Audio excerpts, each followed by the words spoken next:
करि भोजन मुनि बर विज्ञानी, लगे कहन कछु कथा पुरानी।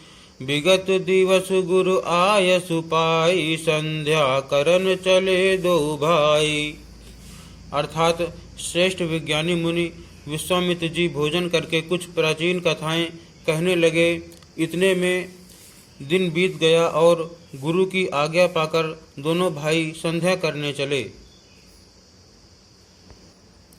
प्राची दिशि शशि उयौ सुहावा, सिय मुख सरिस देखि सुख पावा। बहुरी विचारु कीन मन माही, सिय बदन समहिम कर नाही। अर्थात उधर पूर्व दिशा में सुंदर चंद्रमा उदय हुआ। श्री रामचंद्र जी ने उसे सीता के मुख के समान देखकर सुख पाया। फिर मन में विचार किया कि यह चंद्रमा सीता जी के मुख के समान नहीं है। जन्म सिंधु पुनि बंधु बिसु, दिन मलिन सकलंक। सिय मुख समता पाव किमी, चंदु बापुरो रंक। अर्थात खारे समुद्र में तो इसका जन्म, फिर उसी समुद्र से उत्पन्न होने के कारण विष इसका भाई।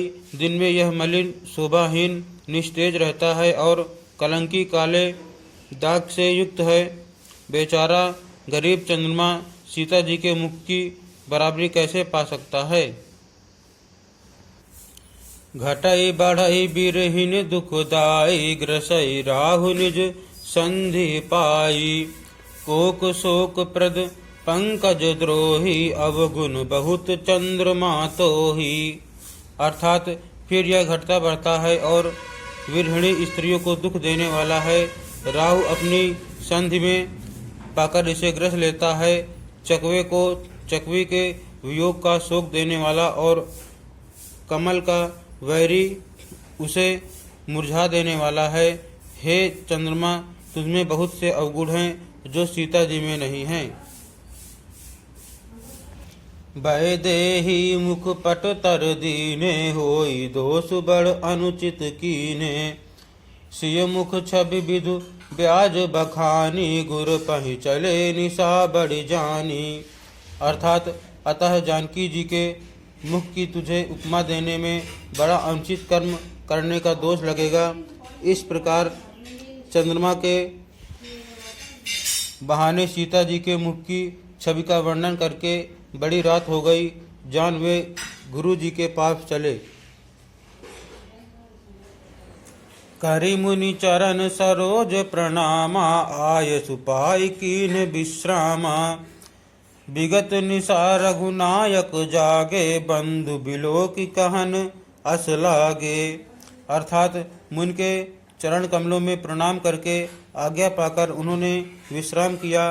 रात बीतने पर श्री रघुनाथ जी जागे और भाई को देखकर ऐसा कहने लगे। उजौ अरुण अवलोकहुक्ताता, पंकज कोक लोक सुखदाता। बोले लखन जोर जुग पानी, प्रभु प्रभाव सूचक मृदुबानी। अर्थात हे तात देखो, कमल चक्रवाल और समस्त संसार को सुख देने वाला अरुणोदय हुआ है। लक्ष्मण जी दोनों हाथ जोड़कर प्रभु के प्रभाव को सूचित करने वाली कोमलवाणी बोले। अरुणोदय सकुचे कुमुद, उडगन ज्योति मलिन। जिम तुम्हार आगमन सुनी, भय नृपत बलहीन। अर्थात अरुणोदय होने से कुमुदनी सकुचा गई और तारागणों का प्रकाश फीका पड़ गया। जिस प्रकार आपका आना सुनकर सब राजा बलहीन हो गए हैं। नप सब नखत करहीं उजियारी, टारि न सकहीं चाप तम भारी। कमल कोक मधुकर खगनाना, हर से सकल निशा अवसाना। अर्थात सब राजा रूपी तारे उजाला मंद प्रकाश करते हैं, पर वे धनुष रूपी महान अंधकार को हटा नहीं सकते। रात्रि का अंत होने से जैसे कमल, चकवे, भंवरे और नाना प्रकार के पक्षी हर्षित हो रहे हैं। ऐसे ही प्रभु सब भगत तुम्हारे हुई हैं टूटे धनुष सुखारे। उयऊ भानु बिनु श्रम तम नासा दुरे अखत जग तेजु प्रकाशा।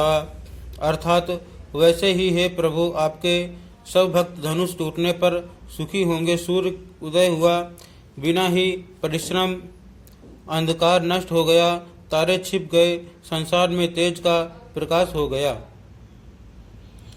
रवि निज उदय ब्याज रघुराया प्रभु प्रताप सब नृपह दिखाया। तब भुज बल महिमा उद्घाटी प्रगति धनु विघटन परिपाटी। अर्थात हे रघुनाथ जी, सूर्य ने अपने उदय के बहाने सब राजाओं को प्रभु आपका प्रताप दिखलाया है। आपकी भुजाओं के बल की महिमा को उद्घाटित करने, खोलकर दिखाने के लिए ही धनुष तोड़ने की यह पद्धति प्रकट हुई है। बंधु बचन सुनि प्रभु मुस्काने होई सुचि सहज पुनीत नहाने। नित्य क्रिया करि गुरु पहि आए चरण सरोज सुभग सिर नाए। अर्थात भाई के वचन सुनकर प्रभु मुस्कुराए। फिर स्वभाव से ही पवित्र श्री राम जी ने शौच से निवृत्त होकर स्नान किया और नित्य कर्म करके वे गुरु जी के पास आए। आकर उन्होंने गुरु जी के सुंदर चरण कमलों में सिर नवाया।